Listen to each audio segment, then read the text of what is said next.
Tēnā koutou katoa, nei rā te mihi kia koutou te paipai o te komiti whiriwhiri, ngā taringa areare, ngā karu hōmiro e whakatātare ana I te pire, hei mua I a tātou katoa. Tēnā I te komiti me tika tō koutou aro, me whakamana I te kupu taurangi, me te taukunetanga o te tiriti o Waitangi kua tō hainatia I oku mātua tūpuna. Tēnei maua ko taku I rāmutu a Kaya Tibu, he mokopuna maua no Ngati Pikiahu waiwai, no ngā hapu katoa o te whāro o te reuru, no Ngati Raukawa ki te tonga no Ngati Tūwhare toa. Ko Francis Perea hau, tēnei te mihi kia koutou. We stand here before you today as representatives of Poupatate Marae and Te Tikanga Marae, collectively known as Ngati Pikiahu Waiwai, carrying the voices of our people, our tūpuna, our mokopuna, whose future is at stake, and our whānau who continue to uphold the mana of our iwi and hapu. We are here to say that we strongly oppose the principles of the Treaty of Waitangi Bill in its entirety. This bill is an assault on our rangatiratanga and a direct threat to the future of our tamariki and mokopuna. Our tūpuna signed He Tiriti o Waitangi in good faith, believing it would safeguard our tino rangatiratanga, our taonga, and uphold a true partnership with the Crown. The bill completely disregards that promise. It strips Māori of our inherent rights, undermines the mana of Te Tiriti, and threatens the future of our mokopuna. My nephew Kaya will now speak about his views as a rangatahi of Ngati Pikiahu Waiwai, ngā rangatahi o te reureu, ka hau te rangatahi. Our rangatahi are the future leaders of tomorrow, and it is our responsibility to ensure they inherit a future where their rights, identity, and tino rangatiratanga are protected. Kai will share his perspectives and acknowledge the long-standing fight our tūpuna from Te Reuru, Ngati Pikiahu Waiwai have endured, such as Paranahi Te Tau and Tamia Hosarank, who exercised rangatiratanga to retain our whenua. Their great-great-grandchildren, Turo Karatea, Hari Arapere, Paula Paranahi and Bruce Smith, carried this fight forward, giving evidence during our settlement claims Poreroa ki Manawatu District Inquiry in 2019. Heoi, kia kunui, kia kurahi, hei a koe taku I ramatu, te rāpau kōrero I tēnei wā. Tēnā koe, Auntie. Tēnā koutou I te komiti. Ko Kaya ngā wawata Joseph Tibu tōku ingoa. He uri tēnei no Ngāti Porou, Ngāti Tūwhare toa, Ngāti Raukawa, no Te Reureu ahau o Ngāti Pikiahu Waiwai te hapu. I've been asked by my aunties to appear today on behalf of the rangatahi of Te Reureu to oppose the Treaty Principles Bill.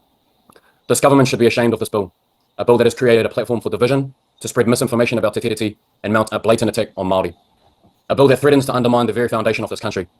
The Treaty Principles Bill is not just bad law, it is a deliberate attempt to roll back decades of progress. It is built on the same greed and ignorance that confiscated our land, silenced our language and culture, and denied our rights.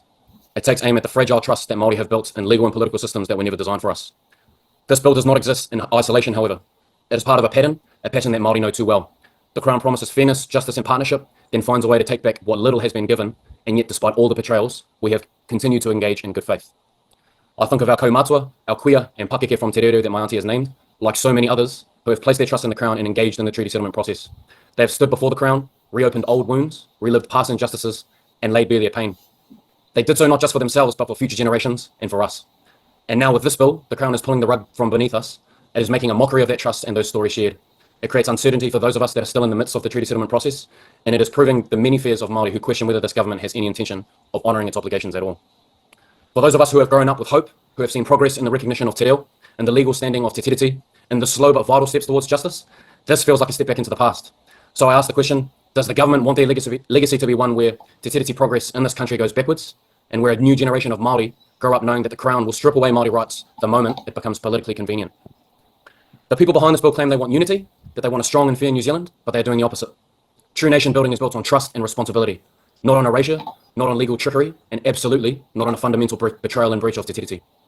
This government does not have the right to unilaterally rewrite those obligations, and the obligation is to honour it, not to twist it, not to water it down, and not to erase it. I conclude my submission with the following points. First of all, by recommending a new set of treaty principles that have not been agreed to by Māori, this bill undermines the sacred agreement between the Crown and our tūpuna. Secondly, by attempting to rewrite these principles and ignore the Waitangi Tribunal recommendations, the courts of New Zealand, and even current settlement policy, this bill aims to destroy the progress that we have made as a nation to recognise breaches of te tiriti and right the wrongs of the past. Thirdly, those who propose this bill are gaslighting proper Māori and Crown discussions about how we find ways to enable tino rangatiratanga and kāwanatanga to work, to the use of fake definitions of equality and fairness to distract citizens of Aotearoa from the real issues. As Matua Mona Jackson said to us all, the treaty is not about rights, it is about the rightness that comes from people accepting their obligations to each other. The rangatahi of Te Reureu will continue to fight for this rightness as the descendants of those who broadcast seeds across this whenua that we may grow tall, strong and not fall. I urge this committee to do the right thing, honour te tiriti, not just in words but in action. Toitu te tiriti, toitu te reureu, tēnā koutou katoa. Tēnā koe, thank you. Hei whakakapinga kōrero aroha mai, tēnā koe taku I ramatu. Hei whakakapinga kōrero. We continue to stand together as Ngati Pikiahu and Ngati Waiwai united by our tūpuna and the responsibilities we carry for the future of our people. 5 generations on from Paranahi Te Tau and Tamia Hosarank, and we're still here continuing this fight for our rights, our land, our reo, our tikanga. My nephew Kaya stands here before the Select Committee today, continuing this fight on behalf of our people. our whenua and our future, and this is not right. If you claim to represent Can I interrupt you, Francis, and say we've got 3 members that want to ask questions? Yeah, It's really I'm nearly finished.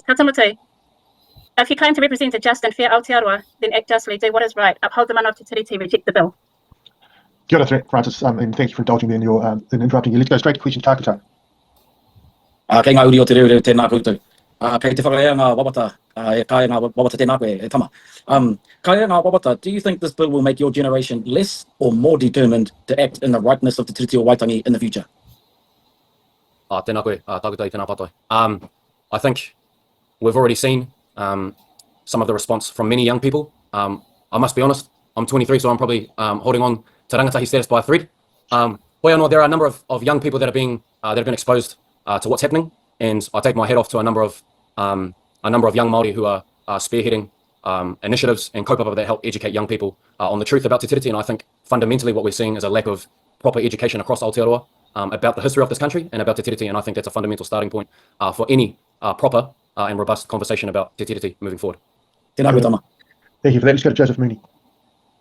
Well, thank you for that submission. I just wonder if you could give us some practical examples of what tiroring and tiritanga actually means. Oh, ka pai. Tino ranga tiritanga, if we were exercising tino ranga tiritanga, we wouldn't be here today. My nephew wouldn't be speaking to you today because our rights would be upheld already. Are these can you just, for people watching, can you just give an example of what it actually means in practice? Our rights to have ranga tiritanga over our land, our reo, our own kura, our te whāroa te reo. Thank you for that. We don't have time for another question, unfortunately, and we need to get to our next speaker. But thank you for that, and thank you especially.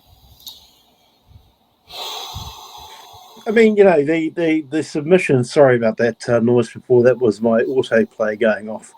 The submission from the young fella, Mr. Tibble, Kaya Tibble, I think is symptomatic of the feeling amongst young people as well. And I mentioned it earlier. Look, these are going to be young people who are going to end up being taxpayers. Obviously there's that. I mean, you know, talk about wanting to disrespect them now. The examples over Tino Tiritanga are really quite blatant in today's world. But we got wrapped up in the last term of government, which was fueled by the ACT Party, New Zealand First and National, around co-governance. Yeah.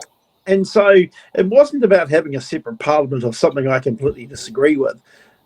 It was very much for me about, okay, having the rangatiratanga over our resources, having a say in how they were being used, or in some cases depleted.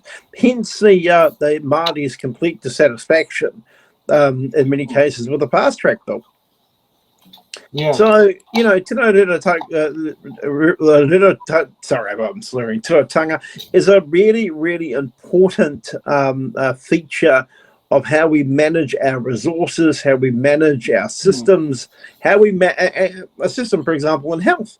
Rangatiratanga is very much about mana motuhake when it comes to a say in how our health works, our health system works, for no other reason than the life expectancy of Māori is less than our European counterparts. Yeah. Number one. Number two, we are more likely to suffer from cardiac arrest or cancers, and in my case, brain injuries through strokes, high blood pressure, diabetes, liver, kidney disease, you know it. So why wouldn't we have rangatiratanga over the health system, so we can have a say in how we can live a longer life? I mean, otherwise, just taking that away from us is throwing us onto the scrap heap of early death.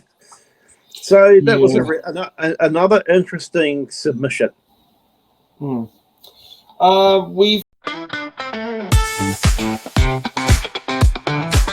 Thanks for watching. Make sure you're subscribed to our Facebook.